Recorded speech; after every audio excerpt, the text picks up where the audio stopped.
was America last night. Breitbart editor Milo Yiannopoulos joins us for his first interview since we spoke with him by phone last night. Milo, thanks for joining us. Thank you. So here's the reason I want to talk to you. It's not to endorse your views, many of which I agree with, some of which I don't. But the point is, you tried to express your views and were prevented by a violent mob. So if you were an anarchist or a Scientologist or a flat earth activist, it wouldn't matter. You were not allowed to exercise your First Amendment rights, and that's shocking. Give us first a quick recap of what happened last night to you. Well, I think I agree with you in the first place. I mean, I'm not any of the things that these posters characterize me as in an effort to legitimize the violence. But even if I were, I don't think it would matter for the reasons you say. So I went in to do my talk. We go in a couple of hours before to set up our tech and for me to, you know, put on a costume or something. I had a wonderful outfit plan, which is the main reason I'm upset about yesterday. I was going to go as a native. I was going to talk about cultural appropriation in full Native American headdress. I had a full custom headdress with my name embroidered on it. I'm so mad that I didn't get to wear that. Anyway, we went in for like an hour or two beforehand. We were planning it, and suddenly there were these explosions outside. There were firecrackers and rocks being hurled at the building. The police were having things hurled at them, and I was evacuated up to the 5th floor, like by the fire escape. It was all very exciting. And then suddenly, you know, I was being taken out of the building. I was informed that I was being evacuated because there were hundreds of protesters outside, blowing things up, hurling things at the police. The police didn't seem to me to be doing very much aside from hiding inside the building. The ground floor had been stormed, so we had to rush down to the parking lot, find one car, and that exit was blocked, so we ran to another car, and we finally got in one, and I was, you know, bundled in, put in a bulletproof vest, and whisked away. And that is the price you pay for being a libertarian or a conservative on American college campuses. So what's so striking is I have no doubt the average police officer does not sympathize with a mob like that. I just have no doubt about it. But the truth is they did not come to your defense in a meaningful way. The video proves it. You're affirming it now. Why? Well, we don't know for absolutely sure, but one thing I can tell you is that the mayor of Berkeley, who was sort of gleefully egging this stuff on yesterday, who today had to apologize for you know, the usual leftist name-calling of me today. What did he say about you? Oh, the usual slurs, you know, this white supremacist speaker. I mean, please, anyone who's spent 5 seconds in my company or 2 seconds in my bedroom knows I'm not a white supremacist. But, you know, this usual slurs that they wheel out in a sort of effort to legitimize violence against you. You know, they want to call you the worst possible name. It's like, you know, the punch a Nazi thing, right? Well, I could imagine a reasonable person being taken some way along the argument of, like, it's okay to punch Nazis. But the problem is that the left calls everyone Nazis. So basically, they can punch anybody. Wait a second. Isn't it Nazis who do the punching? Isn't that what separates Nazis from the rest of us? They don't tolerate dissent, but civilized people do? You would think so. I mean, when my book was announced, of course, there were people saying they were going to burn it while calling me the fascist. I mean, this is the sort of irony the progressive left in America doesn't seem to appreciate. But the real problem is this name-calling because, you know, as grateful as I am to be on the show, and I like the attention, the real people that I want to hear from are, you know, the guys who run CNN, who are legitimizing ordinary conservatives being called white supremacists, anti-Semites, racists, sexist when they're not. There's an inevitable, obvious consequence to this. Well, I obviously have an interest in this because I don't anymore work at that network, so I don't even want to affirm what you just said, but I have to because it's true. Now, here is a tweet that they sent out, and I'm quoting. Yeah. This is from the CNN Twitter feed. Extremist Milo Yiannopoulos, whose Berkeley event sparked protests, takes on the college establishment and rallies white supremacists. That's from the CNN Twitter feed. I mean, is any of that true? No, I mean, it beggars belief. I mean, you know, it just beggars belief. But the subtext is you deserve it. Yes, it is. Yes, it is. And these people must be held to account. You know, the media has created this environment in which it's okay to say almost anything about somebody who is, you know, right of Jane Fonda. You know, if you have slightly conservative or even libertarian points of view, especially if you are persuasive and charismatic and funny and effective, like we both are, you will get called the most appalling things. And it's a way of legitimizing, in some cases, as happened last night, violent responses. But what I find so striking about this is that it should not be a left-right debate. Because all Americans, as their birthright, have the right enshrined in the Bill of Rights to say what they think is true, period. And yet, I checked extensively, and so did our staff today, to find liberals defending you. I found one with an unalloyed defense. It was Peter Beinart. Peter Beinart at The Atlantic, who is a sincere and principled liberal, defended you. Yeah. The rest did not, and some, in fact, seem to endorse the violence against you that squelched your speech. Well, they're in a bind, aren't they? Because if you come out against it and you condemn it, you're sort of saying there's something wrong with your own side. You're saying that something we have done has created an environment in which it's okay to physically attack the guests. I mean, you know, let's be completely clear. There's this attempt to paint what happened last night as the destruction of property and as sort of, you know, as protest. It wasn't. It was violent rioting in which people were physically assaulted. People were bleeding. bleeding, people were beaten, all sorts of things happened to people who just showed up, not all of whom were fans of mine, but just who wanted to come and just listen to what I had to say. And those people were attacked, physically attacked, right? This is political violence in response to perfectly mainstream opinion. And what CNN and other networks like that want to do is suggest that there's something otherworldly or sinister or nefarious about me to legitimize the bad behavior on their own side. But even if there is something otherworldly or sinister or nefarious about you, you still have a right, an absolute right, to express your political views, do you not? Sure. I mean, at what point But it makes it particularly ridiculous when, I don't say, as even New York Magazine admitted today, anything that is outside of the mainstream of, let's say, of any typical Trump voter. I don't have opinions that, millions of Americans don't share. I just happen to say them in a slightly more provocative and interesting way and on a slightly larger platform. So just to give, I can give you 1,000 examples. This is the New York Times headline over the story about what happened last night. This is today. Berkeley cancels Milo Yiannopoulos speech and Donald Trump tweets outrage. No mention of the fact that you were shut down by a mob, and this is the first line. A speech by the divisive right-wing writer Milo Yiannopoulos, University of California, Berkeley, etc. They're trying to insinuate. Bloomberg did the same thing. They said Milo Yiannopoulos sparks riots. I was like, hang on a second now. What are they trying to insinuate? So where's this heading exactly? Well, I feel actually more optimistic about this than probably most conservatives because, I've been on more college campuses, I think, than anybody else in America over the last 12 months as part of my tour, and I have seen a change in atmosphere. I've seen conservatives becoming more emboldened and happier. I have seen also huge numbers of alumni changing their positions on whether or not they're going to support their old schools. Missouri, when they kind of pandered to race baiters, they discovered they lost, $30, $40 million in alumni donations, and enrollment went down so much they had to close 2 dorms. You know this. Yes.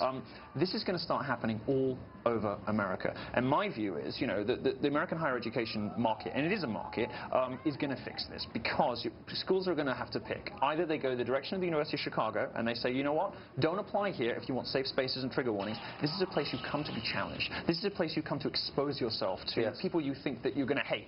And see if it changes your point of view.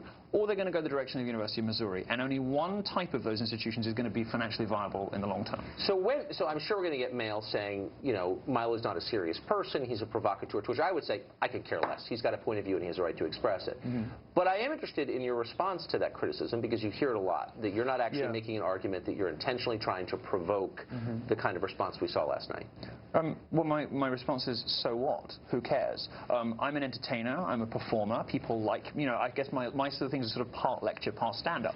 One of the things that authoritarians hate, one of the things dictators hate, is the sound of laughter, because they can't control it. They can't control what you find funny. And that's one of the reasons the left is always trying to dictate what humor is acceptable. Oh, you can't tell that joke because that's sexist. You can't tell that joke because that's racist. Well, they do that because laughter you can't control, and trying to sort of hammer that down. I'm the worst example for them of somebody who is persuasive and interesting and funny. Every one of my shows is sold out. Every single time I do a talk, people say, I never thought of that. You've really converted me. So that makes me dangerous. Dangerous because my audience is so young, so big, so strong. I'm the person probably that annoys them more than anybody except Donald Trump because I'm effective. And that scares them. Who, by the way, tweeted about you, I think at 3 in the morning Eastern time last night. Daddy did. He's got my back. To say this is appalling and to threaten pulling federal funding from the University of California system, to which the Lieutenant Governor, by the way, of California did not attack Gavin Newsom, did not attack the mob that set vehicles on fire and tried to injure you, and did injure a bunch of other people, but attacked Trump for threatening the funding. Well, this seems to be a fairly obvious consequence. If you don't uphold your legal responsibility to enforce the First Amendment, to provide speakers with platforms and audiences with safe, the ability to go and listen to speakers of all different kinds, agnostic of ideology, as you were saying earlier. If you don't do that as a university, you're not performing your essential function. Berkeley gets $370 million a year. It is one of the biggest research universities. It's one of the highest ranked research universities. Right. But it's churning out graduates who don't do very much because only 47% of their graduates go on to full-time employment when they leave. It seems to me that a lot of that federal money could be repurposed very effectively if Berkeley refuses to honor its First Amendment commitments. Yeah, for HVAC repair training, I would say. So I want to get to your book. You're traveling the country because you're selling a book. Well, I've just started. I think I'm about to switch into the book tour. So Berkeley was supposed to be the last grand finale. My wonderful costume finale was supposed to be the grand finale. I'm now focused. You're smirking at me. I'm now focused on the book, of course, which is rocketed to #1, the Amazon bestseller list when it was announced. So it's a Simon & Schuster book, and they took a lot of criticism for giving you an advance on the book and for publishing it in the first place. And part of their response was to pledge that the book would not contain what's called hate speech. Yes. What is hate speech? I don't know.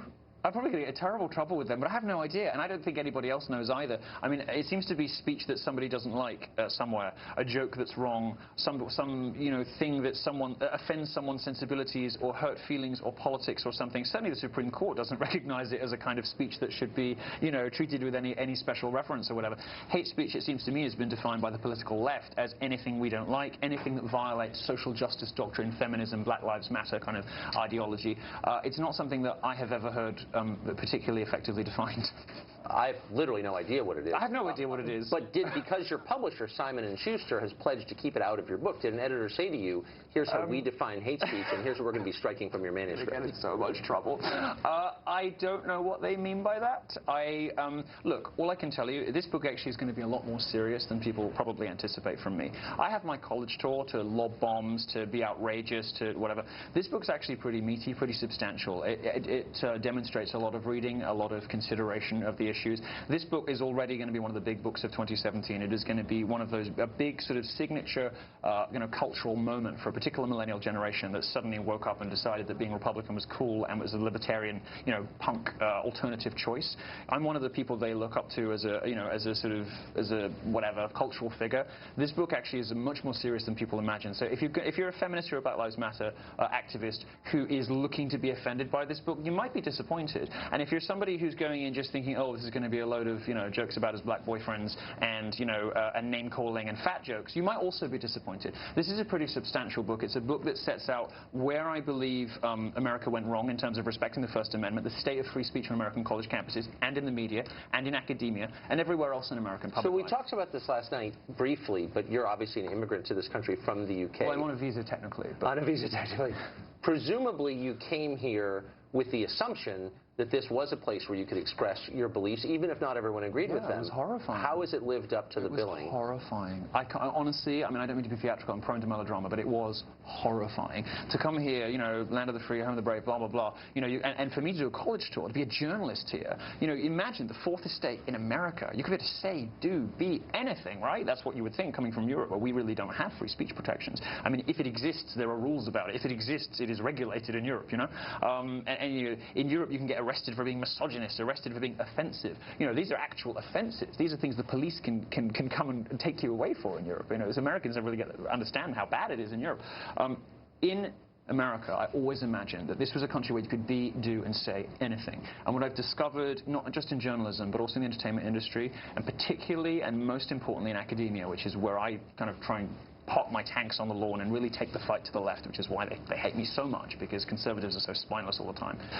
I take the fight to them, and on American college campuses, I have experienced, restrictions on the freedom of speech, groupthink, and penalties, social and institutional penalties. And financial penalties. And financial penalties for free expression like nothing I ever experienced in Europe. So really, we're almost out of time, but we have guardians of the First Amendment, official ones. The ACLU is the leading one historically. We tried to get Anthony Romero, the head of it, on tonight to talk about this. Yeah. He's refused to come on. We also, by the way, tried to get the Human Rights Campaign to come on to talk about this too. But has anybody from the ACLU or PEN America or any people who claim to represent the First Amendment called you to say, we're going to help? No, of course not. No, of course not, because these organizations have been, have almost completely given themselves over to a particular view of free speech that is hugely restricted and which circumscribes, which cuts out mainstream, ordinary conservative opinion. There's a reason there's a sort of parallel conservative media in this country. There's a reason why there's this extraordinary bifurcation between liberals and conservatives in this country. It is because the establishment, the media, academic